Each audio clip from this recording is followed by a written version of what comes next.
No Small Endeavor is brought to you by Progressive Insurance. What if comparing car insurance rates was as easy as putting on your favorite podcast? With Progressive, it is. Just visit the Progressive website to quote with all the coverages you want. You'll see Progressive's direct rate, then their tool will provide options from other companies so you can compare. All you need to do is choose the rate and coverage you like. Quote today at Progressive.com to join the over 28 million drivers who trust Progressive. Progressive Casualty Insurance Company and Affiliates. Comparison rates not available in all states or situations. Prices vary based on how you buy. Ever wondered how artificial intelligence or 3D printing is used to solve medical problems? Or how medical research is discovering new ways to slow or stop medical conditions we used to think of as untreatable? Listen to Tomorrow's Cure, where host Kathy Werzer interviews experts from Mayo Clinic and other renowned organizations, such as Cleveland Clinic, Johns Hopkins Hospital, or the Veteran Health Administration. Get a glimpse into these brilliant minds as they share how they use innovative thinking in their pursuit of answers for patients. What they describe may sound futuristic, but listen and you will find out Tomorrow's Cure is already here. Find Tomorrow's Cure wherever you get your podcasts. I'm Lee C. Camp, and this is No Small Endeavor, exploring what it means to live a good life. What is the Bible? Well, it's not a science book. And in many respects, it's not really a history book the way we think of history. That's Professor Pete Enns. The Bible is not a book set up to give us certainty. And that's author Jared Byas. Pete and Jared both found themselves out of jobs because of the dialogue they were having about the Bible. Now they host the Bible for Normal People podcast. It was our curiosity about the Bible that is now leading to conclusions that are no longer welcome in these institutions. Today, a conversation about the Bible, a conversation for people of faith and those who are not, and what such a conversation might have to do with living a good life. We're not telling people what to think, but just we need to think about that. The process is the thing that grows us. The answer isn't what grows us. Coming right up. I'm Lee C. Camp. This is No Small Endeavor, exploring what it means to live a good life. If you're a regular listener to No Small Endeavor, you'll not be surprised by the fact, first, that I have a great deal of respect for those who are willing to speak their convictions and questions aloud, especially when it costs them something. And you'll also not be surprised by the fact, second, that we often have explicitly theological conversations on our show. It would be impossible to address the fullness of the ways we humans have explored the meaning of a good life without such conversations. And last, I hope you're not surprised by me claiming that I find curiosity, along with a healthy dose of humility about what we think we know, to be indispensable virtues. Today, you'll get a measure of all three of those in our interview with Pete Enns and Jared Byas, hosts of the alternately loved and lambasted podcast called The Bible for Normal People. Enjoy. Pete Enns has a PhD from Harvard University and is professor of biblical studies at Eastern University in St. David's, Pennsylvania. He's written numerous books, including The Bible Tells Me So, The Sin of Certainty, and How the Bible Actually Works. And he hosts the Bible for Normal People podcast along with Jared Byas. Jared helps run the Bible for Normal People project, regularly writes and speaks about the Bible, truth, creativity, wisdom, and the Christian faith. He's written a handful of books, including Love Matters and Jonah for Normal People. And Jared, I understand that you are Pete's designated adult supervision. Yeah, that's what Pete has designated me. That's part of my job. It's just my way of not having to do things that I don't want to do. And I exercise a lot of creative incompetence that I just screw things up all the time just to make Jared do it. So we get along great. Yeah, I'm glad that you all have each other. Yes, exactly. So I think the place I would like to start with the conversation today, one of my professors in graduate school one day, just as an aside, said, the person or people you choose to argue with are the most important variable in what you will do with your life in academia. And so I want to kind of begin there and ask, who are you arguing with? I don't want to talk about it because I feel convicted about this. But, I think it's true that I came out of a context I never really quite felt that I fit in, but a more conservative Calvinist context, if that means anything to all of your listeners. But I found my way through that in a great struggle, and they came out the other side. But they wound up becoming my main conversation partner in my head after I left, right? So it's true. And I found exactly what you just quoted. That's absolutely true in my life. And I've worked very hard, and I think fairly successfully after maybe 5-6 years after that period ended, of saying, it's a big world out there, and you're letting your opponents define your voice for you. And I said, well, I don't want to do that. That's dumb. So just be who you are and just go on with it. And every once in a while I'll engage them, but it's not with the same level of, visceral engagement as you do when you tend to react to people that you disagree with. So, yeah. Jared, how about you? We crossed paths and got connected in a similar scenario in more of a Calvinist tradition, but mine is definitely more flavored culturally and politically with evangelicalism and fundamentalist evangelicalism. And so I wouldn't say I've spent a lot of time arguing in a way that's off-putting. I have a deep love and care for people in my life, my family, my friends who I went to seminary with and went to undergrad with, and friends from my churches growing up that I have a deep affection for. And so my arguing, I hope, comes more from a place of just sharing, bearing witness to my journey and my path and my experience of the Bible and of faith, and hopefully putting on them the onus of, help me understand how this logic works for you, because in my experience, it doubles back on itself. And so I don't understand it. But the people that I'm in conversation with or arguing with pretty consistently are more evangelical in flavor. For you, Pete, this was, I guess, personal in the sense that you lost a job due to some of the questions that you were asking. Is that correct? More to the answers I was giving, but yeah, that's the point. The school that I left was also the school that educated me. And in between that was 5 years of graduate school. And so I came to see things a little differently, but I was still committed to the tradition. So my teaching career at this particular institution lasted 14 years. And I was very much about a synthesis between critical thinking, academic thinking about the Bible, and also this particular Calvinist tradition, and finding ways of bringing those two things into conversation, which worked pretty well until towards the end when a critical mass built up at the school that didn't think that was the right way to go. And one thing I can say is that the result of that is that I'm actually pretty good, I think, at understanding where people are coming from when they disagree with me. I understand the logic. I understand the Bible passages they might go to, and I try to show them respect because they're not bad people because I disagree with them. And that has helped me psychologically to just process a whole lot of things. But it was difficult, when you're sort of alone in a much bigger context and you don't quite fit anymore, but you're trying to make it fit. That was a psychological struggle for about 3 or 4 years until it just came to an inevitable end. But Lee, I'm thankful for that period. I think I learned a lot about myself. I think I grew a lot. And I think a lot of things that have come about in my life, including things like the Bible for Normal People podcast and the things that Jared and I do together, was really born out of that experience. And it's what has led us, I can really only speak for myself here, but that's part of my motivation for bringing the best of biblical scholarship to those who have an interest in it and saying, let's talk about other models, other paradigms, other ways of thinking about these things that are actually quite common outside of maybe the world that you might be living in. And I think that's been a help to a lot of people. I'm not sure we'd be doing this if it weren't for those experiences that I had. Well, and if I can, just because I was going through the same at a pastoral level, getting resigned in my own way from a pastoral position. And I think it's directly related to what we ended up doing, because as we were processing our own hurt and frustration over it, one thing very practically became clear is just recognizing the disconnect of, wait, we're just talking about the things that we learned in our education.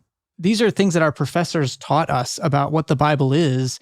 It was our interest in the Bible. It was our curiosity about the Bible that is now leading to conclusions that are no longer welcome in these institutions. And this the disconnect of where is this scholarship for everyday people of faith? This seems to be pretty basic. If you get into the academic circles, this is old hat. This is not debatable stuff anymore. But you say it in a pew or from a pulpit or from a lectern at a different school with a different tradition, and all of a sudden, the whole house is burning down. And it was this disconnect of why is it that what we learned is getting stopped somehow? It's not making its way to everyday people. Yeah, so I want to move to the scholarship for everyday people in a moment. But before we go there, let me ask one follow-up for both of you then on this experience that you had. And that would be, we live at a time in which there are lots of folks in institutional context where all of a sudden they might feel no longer at home because of how rapidly things are changing in American culture.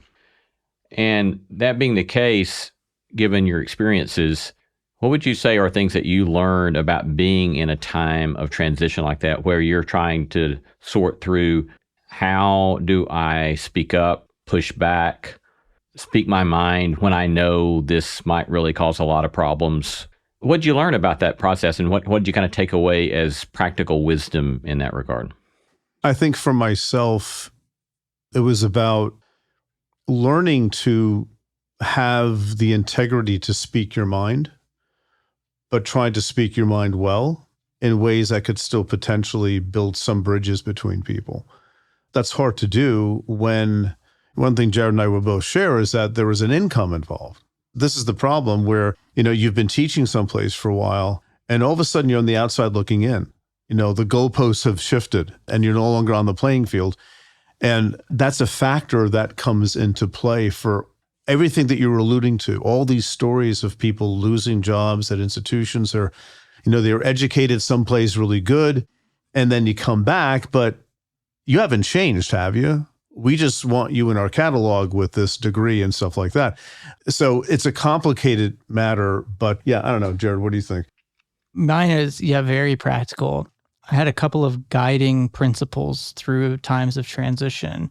I think the most helpful thing that I kept, it was almost a mantra on a week-to-week basis as things were getting progressively more and more untenable. And that is, am I becoming a better person or am I becoming a worse person? And I felt intuitively there would be a time in which me staying would mean I would have to start giving up on my own integrity. And so once that switch flipped, I knew it was time for me to go. And so that was a really helpful principle in the midst of what could have been a very confusing time. And then the second one, which was much harder for me, was the recognition of how much energy I put into being well-liked and understood. And the painful process of recognizing there are some places in your life that you can't control, and you have to learn to let go of the need to have everyone like you, and you have to learn you can survive being misunderstood, which is, I didn't think I could. I was fighting that fight till the bitter end and then realized I survived. And that's been a very liberating feeling for sure. That's well said, both of you. So with regard to the venture that you've found your way into together, how would you summarize what you're seeking to do in the Bible for Normal People project? One thing that really drove us to begin this, and this is Jared's language, to build institutions that don't exist yet, to do things that institutions don't do, such as talking openly about things that people talk about without fear of retribution.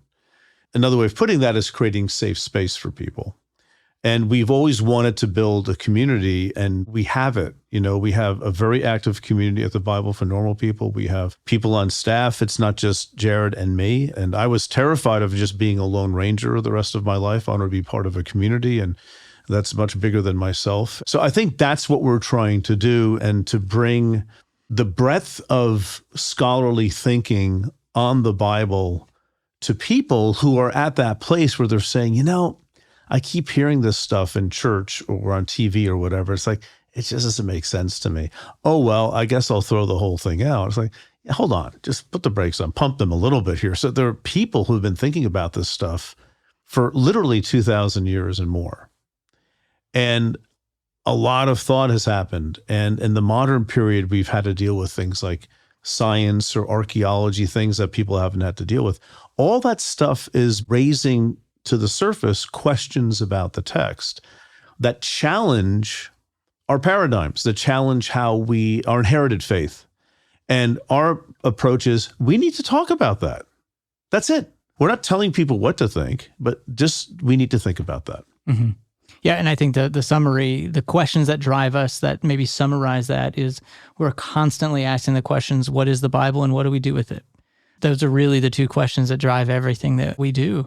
Because like Pete said, this tradition goes much deeper than a lot of us would have thought growing up, where it's almost seems like there was one way to do it and it's always been done the same way and there isn't a lot of variation. And to see the breadth and the depth of the Christian tradition and how generations and generations have handled the text in different ways and how scholars today are handling the text in different ways with really astute and scholarly insights into these things that for a lot of people, I think is scary to step into. But once they do, it can be very motivating to see there are people who not only have asked these questions, but have answered them with a way that catalyzes their faith, that actually deepens their faith, is mind-blowing for a lot of people who are like, no, if you ask this question, you are no longer a person of faith, and you are now kicked out of this community.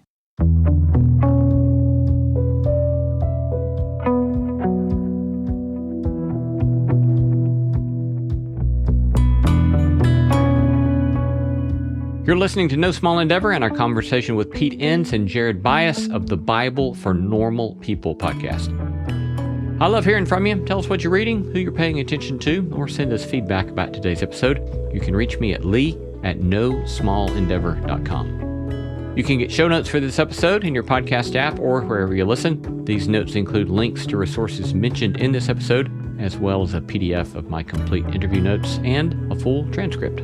We would be delighted if you'd tell your friends about No Small Endeavor and invite them to join us on the podcast, because it helps extend the reach of the beauty, truth, and goodness we are seeking to sow in the world. Coming up, the supposed dichotomy of science against the Bible and the potential danger of certainty.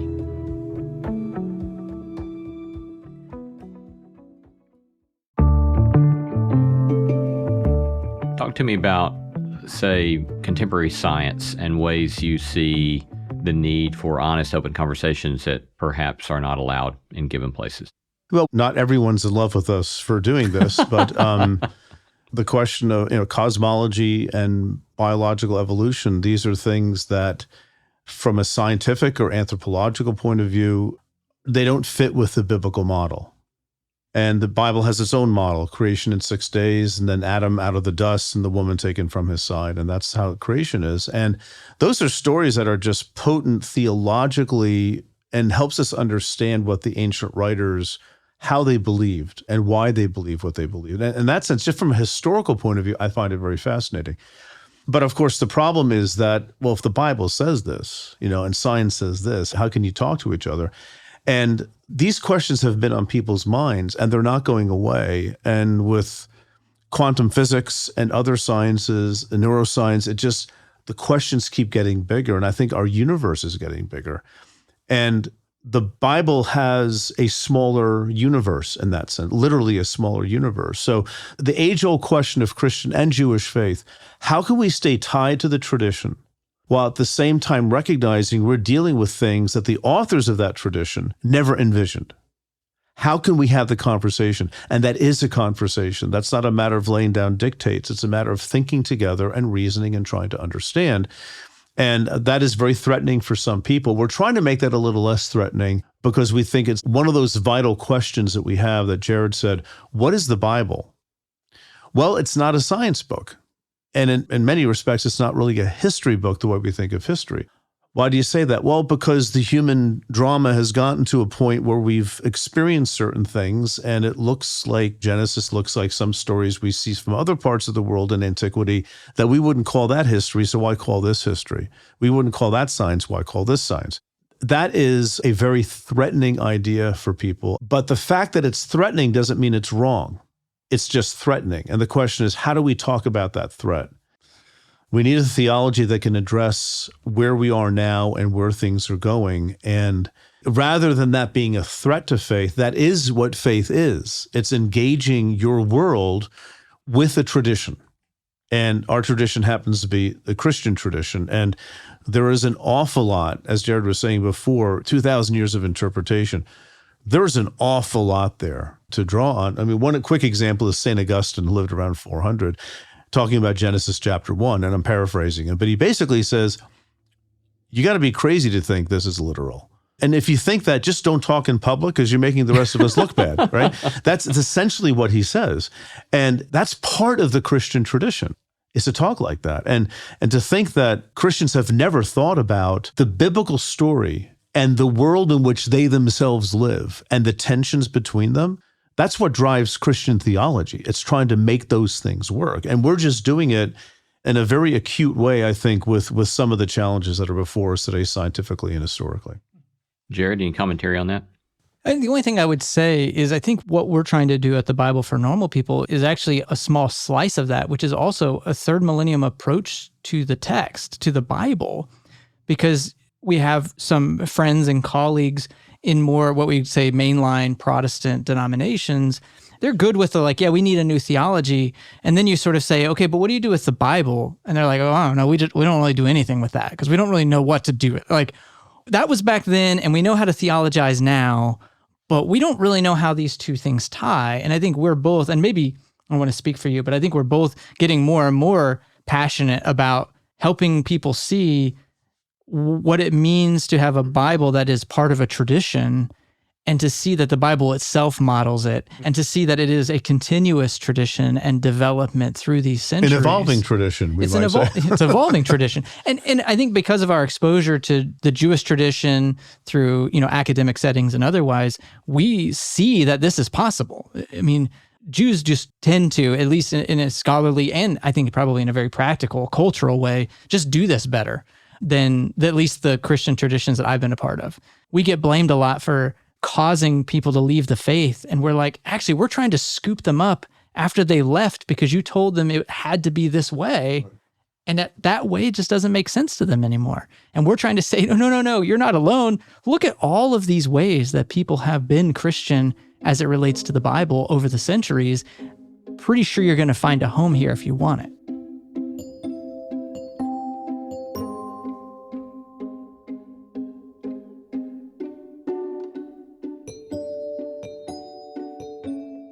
It seemed to me, going back to the notion of how you're trying to find a way to appropriate, respect, appreciate contemporary scientific findings, for example, and scripture, that fundamentalists and secularists might say exactly the same thing to you. Yeah. Right? Is that they're both saying you've got to choose one or the other. You can't have some sort of serious engagement with both. And they're just choosing different disciplines. Absolutes in a way. Yeah, right. Right. Well, how would you respond to them? I think what you're describing, I'd say both sides are sort of metaphysically challenged. Like the Bible is only one thing. If it's the Word of God, it's going to be flatly true about history and science and everything else. It's clearly not throw the whole thing out. And fundamentalists, the response to that is, oh, no, we have to double down on the fact that the Bible's right and it can be defended. And that's the whole apologetics industry that is involved in making that happen. I would say two things to respond to that. Just read the Bible and pay close attention. Actually, don't even pay that close attention. See how different authors say different things about God, even to the point of being contradictory. See how they have different authors who have different takes on the very same event. I mean, in the Hebrew Bible, you have the story of the monarchy, which begins in the books of 1st and 2nd Samuel and 1st and 2nd Kings. A few hundred years later, another book was written called Book of Chronicles, and 1st and 2nd Chronicles in Christian Bibles, which has a very different take on the monarchy. And they're both part of Scripture, which means this text, I think, is designed by the people who compiled it to be a point of conversation and a point of saying, we're watching these people work out their faith in their own differing contexts. Maybe we do the same thing. there's biblical precedent, and also just the entire history of Christianity, for heaven's sake, is about trying to make sense of this text in sometimes very creative ways in order to make sense of their present reality. It wasn't so much looking backwards and recreating the old days. It's drawing that into the present moment. And to me, that's the best expression of Christianity. That's my bias. I like when I see that in the history of the church. And that's how I would respond to people who have a very limited view, I think, of the Bible. I think a very limited view of what they mean when they say God. And just expand that thinking a little bit, and not in a weird way, just really looking at history. One of the things I hear you saying is that we must take account of our contemporary context in appropriating the tradition, the Bible, in our own context. And I can imagine a critic coming back and saying, you're just bringing all sorts of subjectivity into this when there ought to be some sort of objective truth. And that you're just reading your vision and trying to impose that on all the rest of us. Surely you get that kind of critique. So what do you say to that? Well, we're not trying to impose anything on anybody, but I think it is true that, see, one of the little secrets is that it's all subjective. There is no objectivity in the sense that I can lay hold of something. Even if you think the Bible is objective truth, I'm still, as a subjective person, interpreting it and trying to understand it in my humanity, in my socio-cultural setting, in my place and time. My gender, the color of my skin, all those things come into play in how we read this stuff. So subjectivity is unavoidable. And so looking at, for example, the medieval period in Christianity, what's beautiful there is that they had all sorts of ways of going at this text and different things they got out of it. The text is not the rule book that tells you what to think. It's more the launching pad to considering God more deeply, and it gives you the language to do it. And sometimes it's by interrogating the text that you come to see a vision of God that's different. Is that subjective? Yeah, of course it is. What in our reality isn't subjective? I mean, maybe math. I mean, other things. But I mean, I'm not saying there's no such thing as objectivity. I'm just saying that we're talking about God here, right? And by definition, we're out of our element. And to say that I objectively have a handle on the creator of the multiverse is, to me, it's absurd. And the humility and the curiosity that I think that is needed to, embrace your subjectivity and to understand the world and yourself. And in the meantime, try to be a good person while you're doing it. Don't be vindictive. Don't be argumentative. Just, this is how I see things. This is how I commune with God. Oh, that's different than what I do. That's great. Tell me about it, right? That's very much needed in our culture today. Absolutely. I mean, maybe a simpler way of saying it is, we all do it. We all pick and choose. The question only becomes, what's the framework that we're using to pick and choose? And that scares people because, again, what it's doing is it's rocking people's foundations around what the Bible can do for us. And I think for a lot of people, they grew up being told that the Bible is the rock-solid foundation on which they can find certainty. And again, once we go down that path a little while, we see the Bible is not a book set up to give us certainty. It's not up to the task, and that doesn't make the Bible flawed. It makes our expectations of the Bible flawed. And I would just agree. We all pick and choose. The history of the Christian tradition is how to pick and choose better.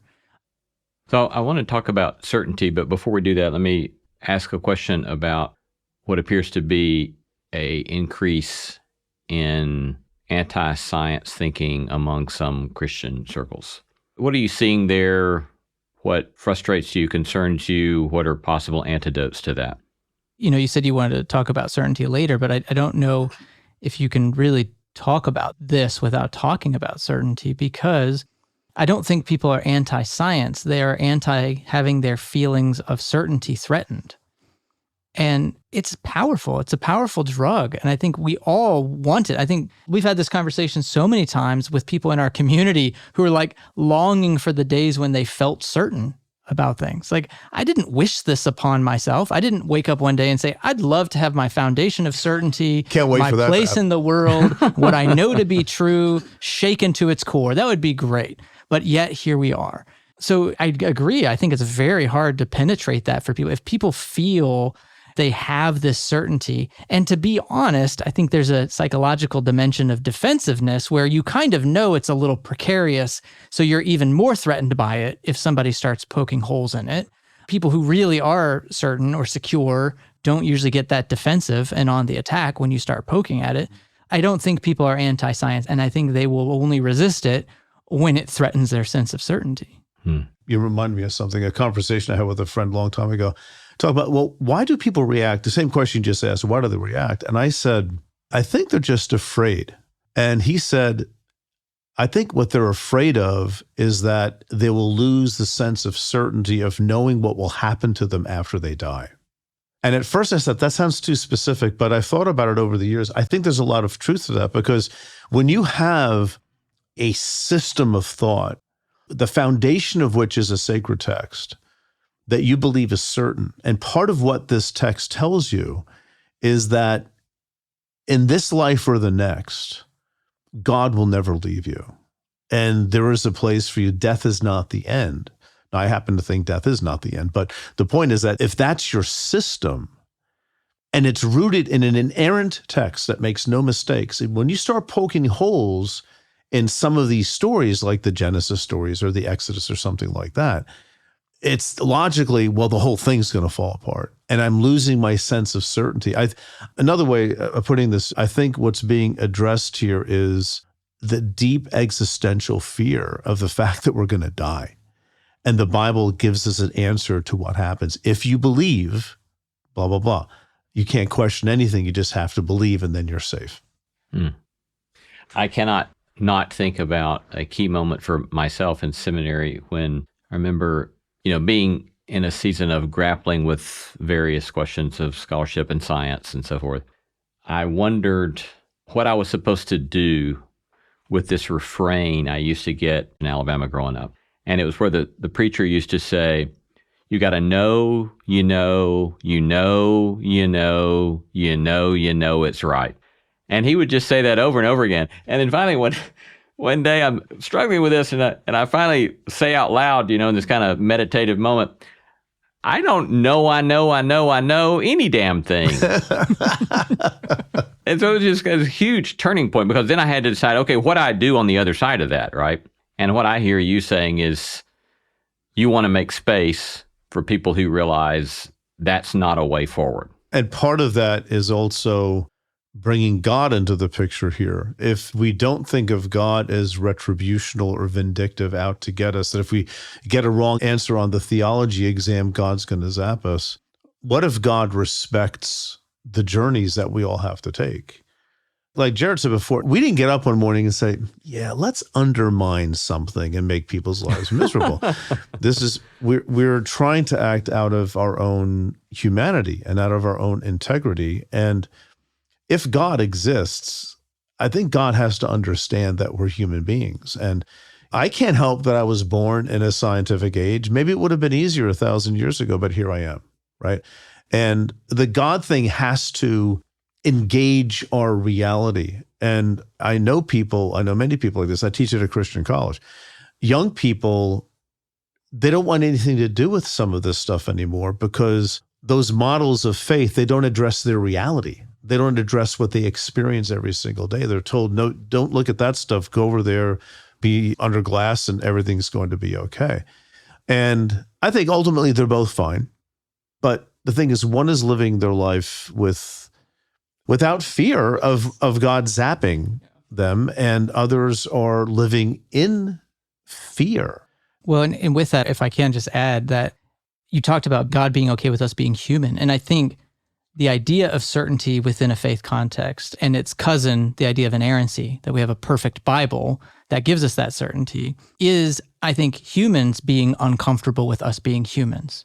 It is saying, oh my gosh, isn't it scary to be a fragile, non-inerrant, imperfect human being who's trying their best? And then we have this product that sort of says, here, you can escape that. You just have to say this prayer and now you will be certain. And you just have to read this book that gives you everything you need because it doesn't lie and it tells you all the truth about history and science and ethics and the afterlife. And you can have that. And it's like, what a promise. But it's a false hope. It's an empty promise that leaves people often feeling fraudulent. Like it doesn't deliver. At the end of it, I do all of that. And then I'm told, and this is where I get a little riled up, I'm told in churches and by people in power that it's my fault that doesn't work. The magic pill didn't take, and that's my fault because the Bible's inerrant. It's perfect. All you need to do is trust it more. And it's like, I'm trying. And the irony is that people who walk through these processes of an expansive faith end up having less fear, like Pete was saying, than the people who stay in it, even though what they're told and what they're sold is a way to get rid of the fear. And they end up with more of it. And I get frustrated about that, as you can tell.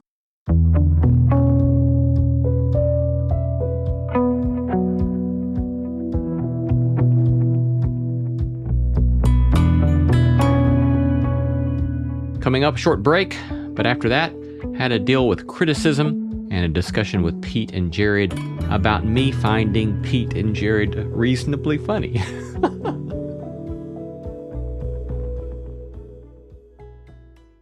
Hey there, did you know that we have a newsletter? Just imagine if you could have one of your favorite ethics professors send you a list of things to reflect on, think about, practical actions with which to experiment, all on your way to sorting through what it might mean to live a good life. Well, that is the NSC Notebook. I riff on themes and topics related to the show and our guests. Sign up for my NSC Notebook today at nosmallendeavor.com/newsletter. To this point in the conversation, I've heard you say, we didn't go looking to raise these questions. They came out of our own experience as human beings, asking questions, reading the Bible, and the Bible itself raises a lot of these questions by just taking the Bible seriously. And that leads to other people feeling like they can raise these questions. But then you get what you just pointed to, Jared. I think your language was of people of power saying, you're the problem. It's your education, it's your question raising, it's your raising doubt. It's sin, by the way, Lee. It's sin. You have a secret sin in your life and you're using all of your scholarship and all your thinking and all your questions to justify a sinful life. So go on. Wow. Yeah, well, that's quite a different charge. It gets pretty dark. Yeah. So how do you process that? I mean, surely that raises a bit of anger, frustration. Yeah. It actually, for me, early on, I was very, very sad.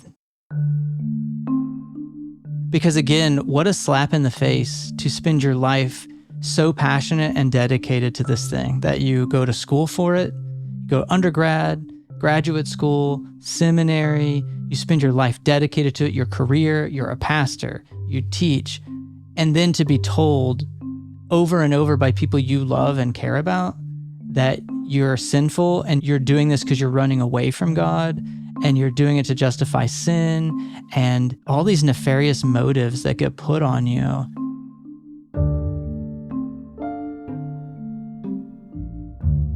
It was heartbreaking to go through that experience and to say my earnestness and sincerity in all of this being questioned and being revoked, and now friends are being lost and relationships are being severed, and I genuinely don't understand what's happening. It was more sad than angry. Jared and I have dramatically different family backgrounds because I didn't have, if I can say, the baggage that Jared had. My parents were Europeans, and it was like... You had your own baggage. Yeah, but I definitely have baggage, German baggage. I think my OCD comes from being German.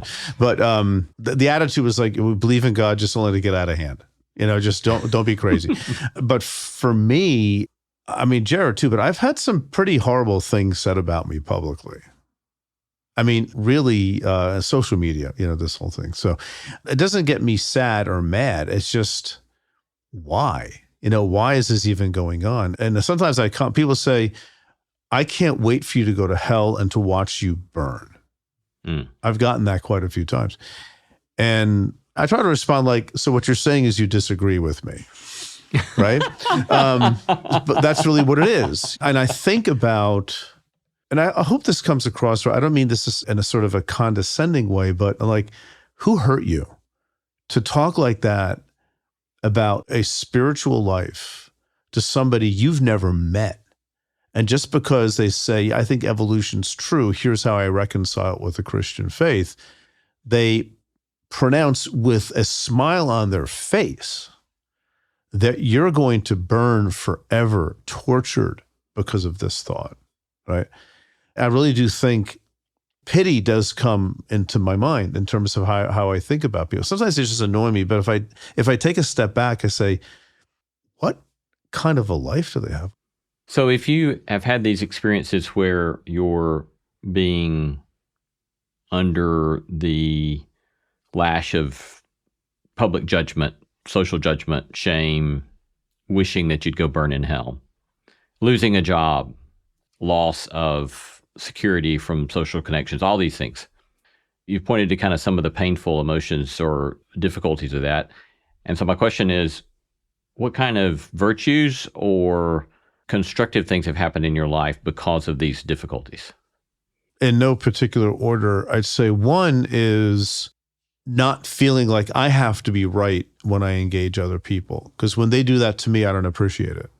I try to couch things in ways like, this is how I put the pieces together. Here are some factors. Here's how I corral them and make some sense of them. And if that works for you, that's great. If not, I'm happy to hear it.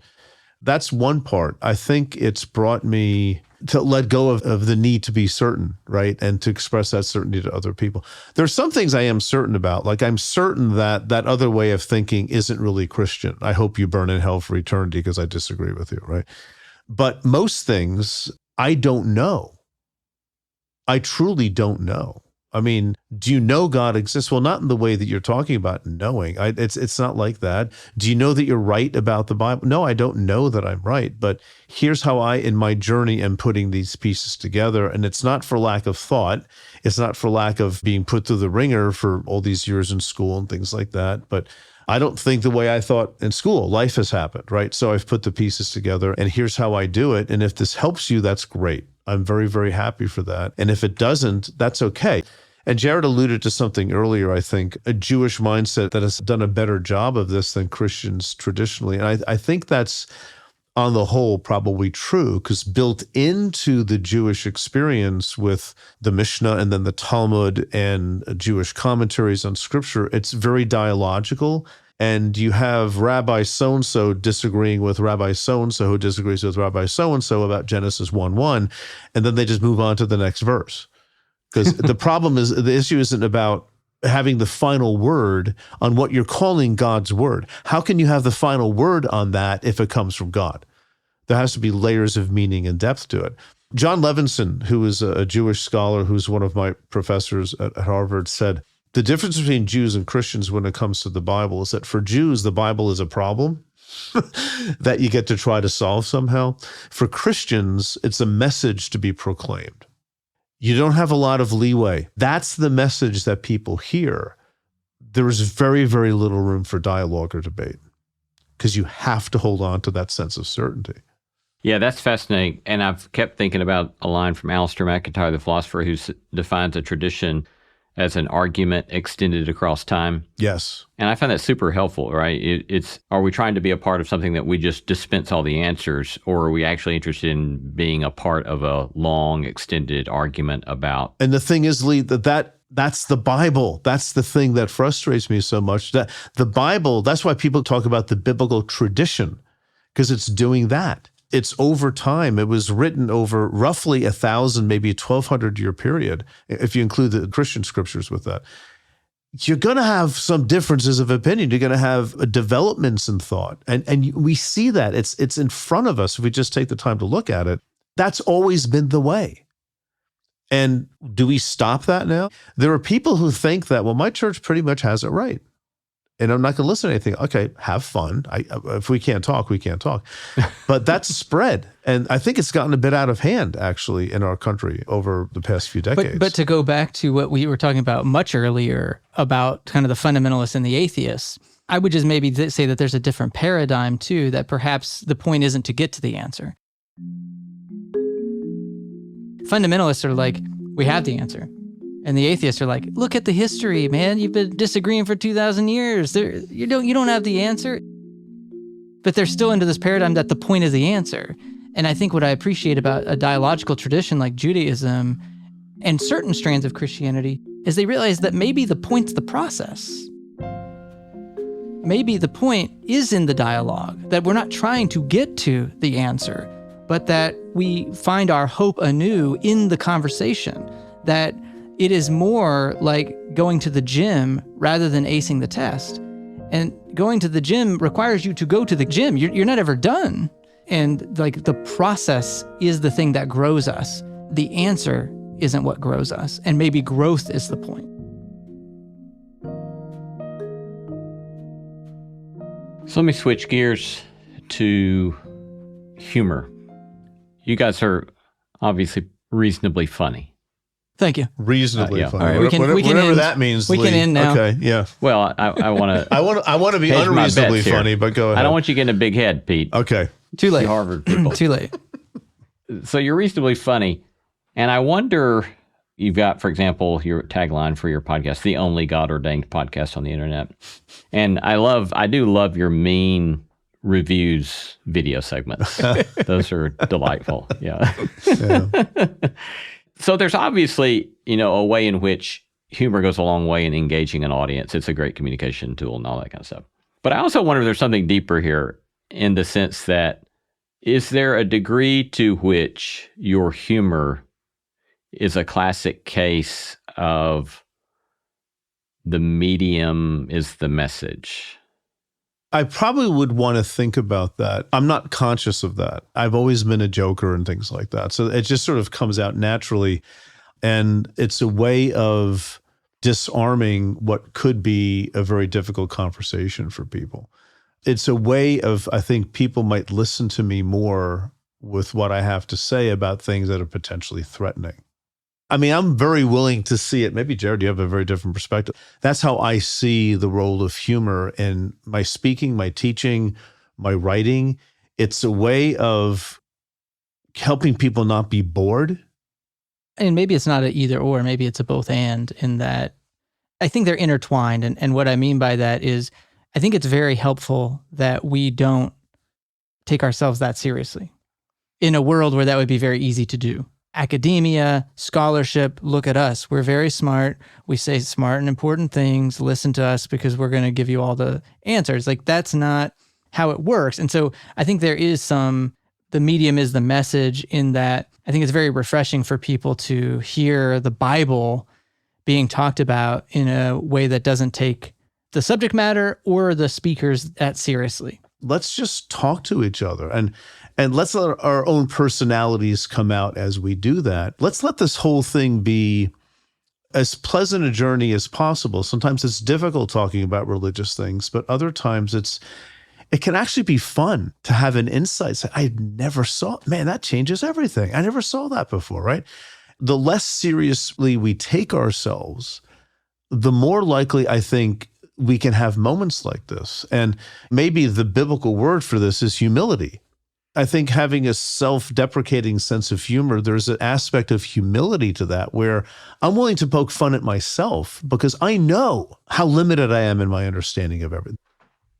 Been talking to Pete Enns and Jared Byas of the Bible for Normal People Project and podcast.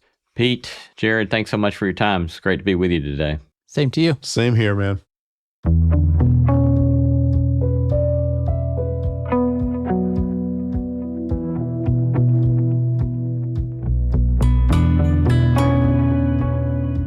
You've been listening to No Small Endeavor and our interview with Pete Enns and Jared Byas, teachers, authors, and hosts of the Bible for Normal People podcast. We gratefully acknowledge the support of Lilly Endowment Incorporated, a private philanthropic foundation supporting the causes of community development, education, and religion, and the support of the John Templeton Foundation, whose vision is to become a global catalyst for discoveries that contribute to human flourishing.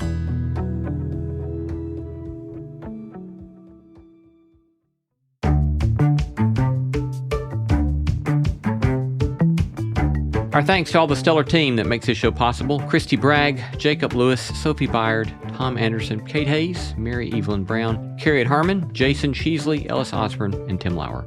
Thanks for listening, and let's keep exploring what it means to live a good life together. No Small Endeavor is a production of PRX, Tokens Media LLC, and Great Feeling Studios. From PRX.